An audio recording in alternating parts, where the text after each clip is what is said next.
Ya no madia ne koben kuntunkuni ne abesenu yi ebu meyeden kosie meyeden kobie santi Dwaben hema na nakosie chama otoso amiensa doti yi eni yikesie ne adurusu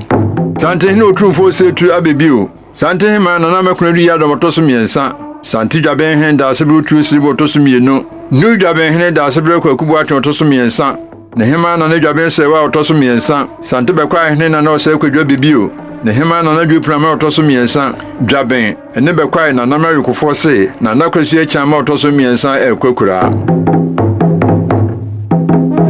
Memenda 24 February omampani akufuado enne dom abemu mpanifo enne bidin kra kwasiada 25 February anopa metesfo beye ewufusom juada 26 February kotokohene otumfo setu abibio enne ba abidi enkrechi na najo odinako ebemu yawada 29 February eyikasieda obeyi sebi de obefa naso nna pampan efiada first match na Dwaben hema afufuru betenase asumiremu amomanfo akochia no na de chia memenda na nanom behye batakirikase akotrane anopa na wia watwe eyiye no so juada 4th match ahomache na nanma hema no ebetro eyinan afi Dwaben emonten so ewia no yasa atwe eyiye no so kwasiada 10th match Dwaben sole enyina nkabomu eku local council of churches baye na asia sole wa professor Edubu Ahindwabremu santi Dwaben new Dwaben ni asante bekwai na nanma yokofo to nsafra mansan se ummeboa Dwaben hema na akosua chama otoso emiensa dotiye eni na yikesie enye kama